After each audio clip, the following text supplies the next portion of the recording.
바로 본론으로 들어가 볼까요? 우리는 왜 법과 정부가 있는 사회에 살고 있을까요? 이 아주 근본적인 질문을 파헤치기 위해 오늘 우리는 3명의 위대한 사상가들이 제시한 사회계약이라는 청사진을 살펴보려 합니다. 이 모든 이야기의 시작은요, 바로 한 철학자, 장자크 루소의 이 강력한 문장에서부터 출발합니다. 이 말, 정말 문제의 핵심을 정확히 꿰뚫고 있지 않나요? 이 질문에 답을 찾을 수 있는 열쇠가 바로 사회계약설이라는 아이디어에 있습니다. 이 이론의 핵심은 생각보다 간단해요. 사회는 그냥 자연적으로 생긴 게 아니라 우리 모두가 더 나은 삶을 위해서 일종의 계약, 즉 합의를 통해 인위적으로 만들어낸 거라는 생각이죠. 그래서 오늘은 이 사회계약이라는 아이디어를 설계한 3명의 거장, 토머스 홉스, 존 로크, 그리고 장자크 루소의 청사진을 하나씩 뜯어보겠습니다. 자, 첫 번째 인물은 토머스 홉스입니다. 홉스는요, 기본적으로 인간의 본성을 좀 어둡게 봤어요. 그래서 우리 자신의 파괴적인 본성으로부터 우리를 구하기 위해선 모든 걸 통제할 수 있는 아주 강력하고 절대적인 통치자가 반드시 필요하다고 주장했죠. 다음은 존 로크입니다. 홉스와는 정반대로 그는 인간의 이성을 굳게 믿었습니다. 그래서 그의 청사진 속 정부는 우리의 고유한 자유와 권리를 억압하는 게 아니라 오히려 그것을 보호하기 위해 존재해야만 했습니다. 그리고 마지막 주자 루소는 여기서 한 발 더 나아가서 아예 정반대의 주장을 펼칩니다. 사회가 우리를 더 나은 존재로 만든 게 아니라 오히려 타락시켰다고 본 거죠. 그에게 사회계약이란 문명 때문에 잃어버린 우리 본연의 자유를 되찾기 위한 수단이었던 셈입니다. 자, 여기서부터가 정말 재미있는 지점인데요. 이 세 사상가가 구상한 완벽한 정부의 모습이 전부 딱 하나의 질문에서부터 시작됐다는 거예요. 그건 바로 아무런 규칙도 사회도 없는 상태, 즉 자연 상태에서 인간은 과연 어떤 존재일까 하는 질문이었죠.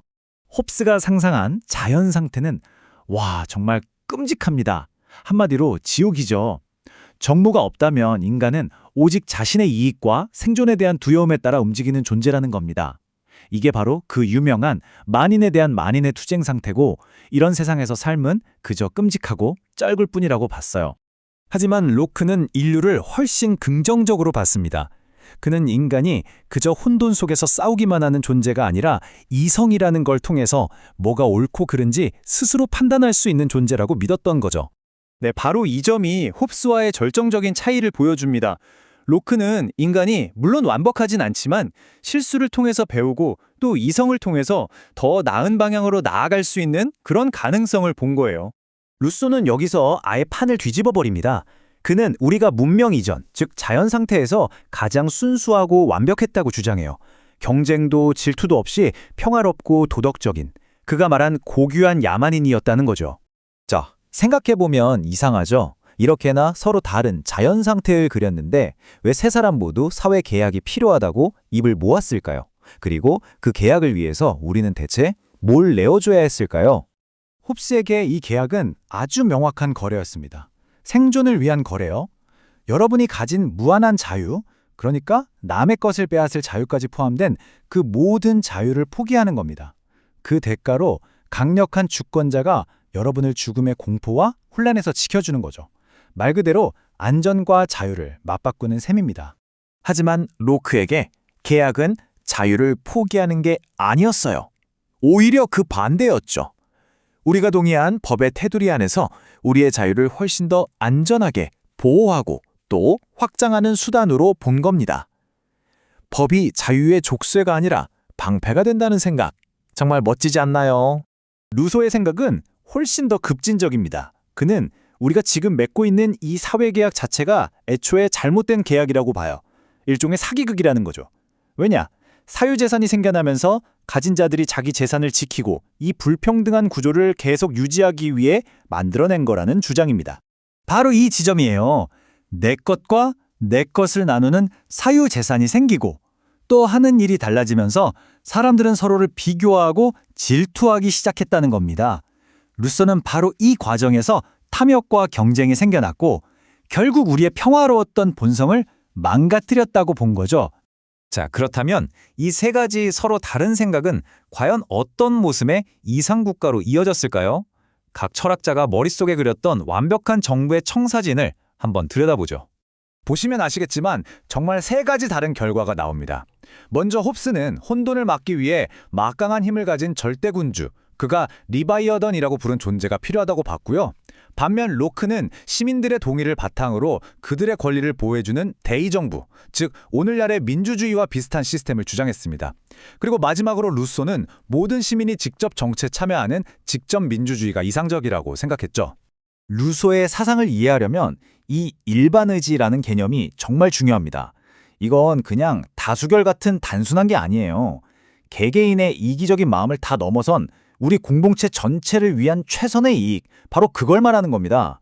그리고 국가는 이 일반의지를 실행하는 도구에 불과하다는 거죠. 지금 보시는 이 문장이 그 의미를 아주 잘 설명해주고 있습니다. 우리 각자가 자신을 온전히 공동체에 맡기고 일반 의지의 지도를 따르는 거죠. 그렇게 함으로써 우리는 더 이상 흩어진 개인이 아니라 하나의 거대한 정치적 몸, 공동체의 일부가 된다는 뜻입니다. 자, 그럼 이 오래된 이야기들이 오늘날 우리에게 대체 어떤 의미가 있을까요? 그냥 옛날 사상가들의 고리타분한 이야기일까요? 절대 그렇지 않습니다. 이 생각들이 바로 현대 정치의 DNA를 형성하고 있거든요. 한번 생각해 보세요. 국가 안보를 위해서 개인의 자유를 어디까지 제한할 수 있는가? 이런 논쟁이 있죠. 이게 바로 홉스와 로크의 싸움입니다. 또 헌법 첫머리에 나오는 국민이 이 나라의 주인이다 라는 말, 이게 바로 루소의 일반 의지에서 나온 개념이고요. 우리는 지금도 이 거인들이 만든 설계도 위에서 살고 있는 셈이죠. 그렇다면 여러분이 보시기에 오늘날 우리가 살고 있는 이 사회는 어떤 계약에 더 가까운 것 같으신가요? 홉스가 말한 안전을 최우선으로 하는 사회? 아니면 루크가 말한 개인의 자유를 지키는 사회? 혹은 루소의 이상처럼 공동체의 뜻을 따르는 사회일까요?